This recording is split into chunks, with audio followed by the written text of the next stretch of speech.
Әлемге атом қаруымен құқай көрсетіп отырған жарым есе есерсоқ қанішері Путин атом қаруының кнопкасын басқанша батыс алпауыттары, әсіресе Америка Путиннің басын шауып тастауы мүмкін, немесе жанын жаһаннамға жіберуі мүмкін. Себебі Путиннің істеген былығы қазір батыстық мамандардың алдында білініп қалды.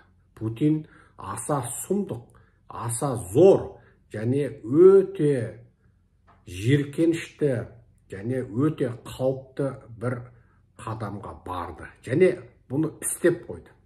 Барлықтарыңыз білесіздер, біз кешегі лекциямызда Ресейден Германияға баратын газ құбырын кімнің жаруы мүмкін деген мәселені талқылаған болатынбыз. Бұғанға дейін ол газ құбырының 3 жерінен жарылыс болған болса, ендігі 4-ші жерінен жарылыс болып, әуеге метан газы шығып жатыр. Бұл метан газы өте қауіпті газ, атмосфераны былғайды, теңізді былғайды, жануарларды өлтіреді. Ең бастысы, бұл құбыр ендігі іске асырылмайды. Ал міне 2022-нің қазан айы келе жатыр. Еуропаның солтүстігін әлден су қалды. Ендеше қыстың көзі қырауда еуропалықтар жағатын газ болмаса қу сирағын жаға ма? Әлде таудан отын арқалай ма?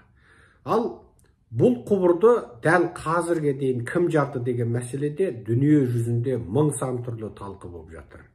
Кеше бүгін Германияда үлкен ереуіл болды. Білесіздер, германдардың бір бүйрегі Қытайға, бір бүйрегі Орысқа бұрады. Олар Еуроодақтың өзінде, НАТОның өзінде Америка мен Англияның жетегімен жүргенді ұнатпайды. Кезінде тұтас Еуропаның қошқары серкесі болған германдар енді Еуропаның екі тізгін бір шылбыры бір тізгіні біздің қолда болады деп ойлайды. Оған француздарды қосыңыз. Германдар Орыстан газ алады және одан үлкен ақша жасап отыр. Және Орыс жеріндегі біраз ірі техникалар германдікі. Ал германдар тұтас Қытайда алып зауыттарда анау 80 жылдардан бастап Қытайдың 1,5 метр дың деген шалының қолымен салып тастаған. Қытайда жүрген техника, көлік, медициналық аспаптар тұтас германдікі. Тіпті кейбір мамандардың айтуында Қытай дәрігерлері меңгерген адамды тірідей сойып, оның бауырын, бүйрегін, өкпесін, жүрегін, тағы басқа дене ағзаларын саудалау, сол Қытай дәрігерлерінің герман дәрігерлерінен үйренген өнері дейді. Әрине, оған сенеміз. Қытай өзі бірдеңкені жаратпайды, біреудің жаратқан тапқырлығын ұрлап алуға, үйреніп алуға бапандай. Ендеше, Қытайдан қырғын ақша жасап отырған және Орыстың газына мүдделі және Орыстың нарығына мүдделі германдардың осы жолғы ереуілінде айтылған әңгіме не? Бүгінгі Әл-Жазира және BBC-дің ақпаратын әлгінде шолып отырсақ, германдар бұл жолғы құбыр жарылысын тікеден-тіке ақштан көріп отыр екен. Ал екінші бір сұмдық, соғыс тоқтасын дегендер тұр. Соғыс тоқтасын деген сөз, әрине, Путин соғысты тоқтатса тоқтайды дегендік емес. Ал бір бөлік германдар енді Украинға НАТОның атынан германдардың көмектесуінің керегі жоқ дегенді айтады. Демек, олар осы жолғы соғыстан бүкіл германдарды алып шыққысы келеді. Енді Украинға күл болмасаң бүл бол, маған 2 қойым 1 сом, ал бізге қыста жағатын отын керек дейді. Ал енді қараңдар. Тағы бір сарапшылардың айтуынша, кем дегенде 90%-дан астам германдар бұл газ құбырды орыстар жарған жоқ, ақш жарды деп айтады екен. Олысына жол болсын. Бірақ ақшты жарды деп айтатын дәлел деректерді алдыңғы лекциямызда тәптіштеп аударып жеткіздік. Енді бүгінгі бір сараптамамызды сіздерге ұсынайық. Бұл да кәдімгідей әлем желіде қызу талқы болып жатқан тақырып. Бұл тақырыбымыз не? Яғни газ құбырын Орыс жарды дейді. Газ құбырын Орыс жарды дегенге көп адам айтады. Құдай-ау, Орыс оны жармаса да газдың кнопкасы қолында ғой. Бар құбырды жармай-ақ, газды ағызбай қойса, неміске жібермей қойса, Орыс айтқанына көндіретін еді ғой. Бұдан ілгерде бәленбай жылдан бері Путин сол газдың құбырын біресе ашып, біресе жауып, біресе кнопкасын ашып, біресе кнопкасын жауып, әбден өстіп Еуропаны газдан тарықтырып, отыннан тарықтырып, өз талабын орындатып келген жоқ па дегейтін ел табылады. Путиннің бұл ескі дағдылы әдісі. Көп жұрт айтады, Путин өз қолындағы ең соңғы көзірін, яғни ең соңғы картасын бүйтіп жыртпайды дейді, бүйтіп лақтырмайды дейді. Себеп газ құбырды жарса, Путиннің қолында ендігәрі ойынға салатын карта қалмай қалады дейді. Бұлай қарасаң, бұл да тараз басады. Бірақ Путин онсыз да бай. Путин бар болғаны қазір триллиондаған доллар ұстап отырған біздің планетамыздағы бірінші бай адам.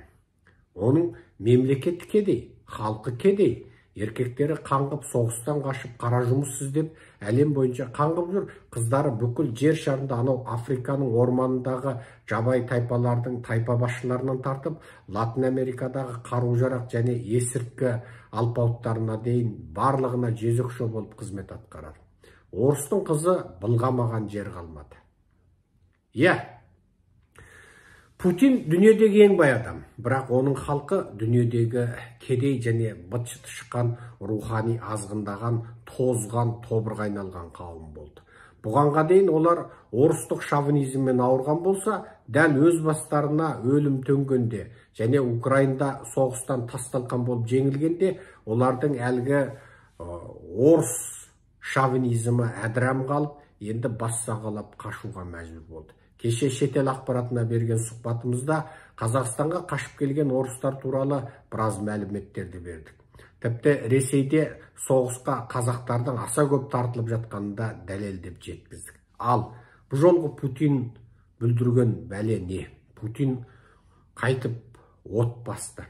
Енді бұл жердегі біздің дәлеліміз құбырды Путин жарды дегенге келеді. Оған дәлел.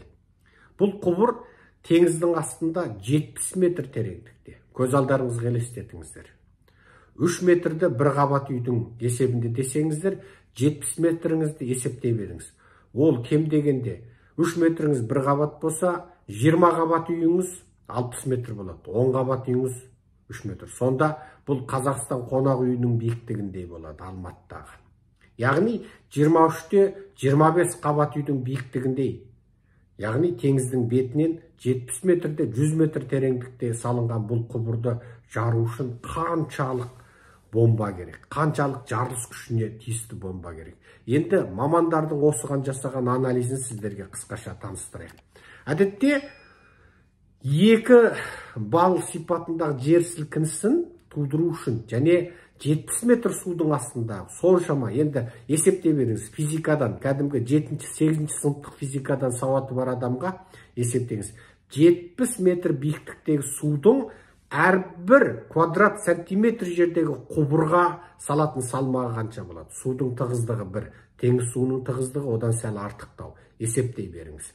Енді сонда 1 квадрат сантиметр жердегі әлгі құбырға жалпы үстіндегі теңіздің салатын салмағы қанша? Есептей беріңіздер. Қысымы қанша? Есептей беріңіздер. Ал ол құбырдың мықтылығы өз алдына. Енді бұны жару үшін мамандар орта есеппен кем дегенде 700 килограмм TNT бомбасы керек дейді. Ал 700 килограмм TNT бомбасын кім бұл құбырдың дәл астына барып қойды? Егер ол үстінде жарылса, не суда жарылса, судың кедергі күші бойынша ол құбырды өтіп жара алмайды, зақымдай алмайды. Және 700 килограмм бомба тура құбырдың астында болу керек. Ендеше бұндай 700 килограмм TNT жарылысқа ие бомбаларды әуеден тастады ма? Жоқ. Әуеден тастаса, әдетте ұшақтардан тасталатын бомбалардың ең жоғарғы салмағы 500 килограмм TNT болып келеді екен. Ал кемеден тастаса, олардың өзі жаңағы ең әуеден тастайтындар 200 килограмм TNT жарылысқа ие, ал кемеден тастайтындардікі ұзаса 500 килограмм TNT жарылысқа ие дейді. Ал соның өзінде 700 килограммдық жарылысты жасау үшін 4 жерге қою үшін онда қандай техника қолданылады? Әрине, әуеден де тастауының мүмкіндігі аздау, кемеден тастауының да мүмкіндігі аздау. Қайталап айтамыз, әуеден тастайтындардікі 200 кг TNT, ал кеменікі 500 кг TNT болып келеді. Ал бұл жарылыс артық та болмау керек, кем де болмау керек. Енді есептей беріңіз. 700 кг TNT жарылысты арнайы сумалтағыштар орнатса, немесе арнайы роботтар барып орнатса, оны уақытпен меңгеріп, немесе арнайы алыстан меңгергішпен меңгеріп жарды деген күнде де, ол да спутниктің бақылауына түсіп қалу бек мүмкін. Демек, бұл кәдімгі біз білетін глицериндік TNT жарылыс бомбаларынан әлдеқайда басқашалау бомба болуы мүмкін. Енді осыдан бар ойлайды. Глицериндік кәдімгі жарылыс бомбалары болмаса, онда не? Енді жұрттың бәрінің назарына атом бомба деген әңгіме шығады. Ойбай, атом бомба десе көз алдарыңызға Семейде жарылған 564 мәрте атом, немесе анау Нагасаки мен Хиросимаға баяғыда 2-ші дүниежүзілік соғыста Америка жарып жіберген атом бомбасы елестейді. Жоқ, атом бомбасының да қазір түр-түрі шықты. Енді сол туралы қысқаша сауаттық ақпараттарды сіздерге аударып отырып жеткізейік. Біріншісі, 1000 тонна TNT жарылыстан бастап, бірнеше 10.000 тонна TNT жарылысқа ие атом бомбаларын, атом қаруларын әдетте small nuclear weapons деп атайды. Яғни кіші типтегі атом қарулары деп атайды. Міне бұның өлшемі 1000 тонна TNT жарылыстан бірнеше 10.000 тонналық TNT жарылыс. Міне бұл қазіргі ғалымдар әлдеқашан жасап қойған кіші типтегі атом қаруларына жатады.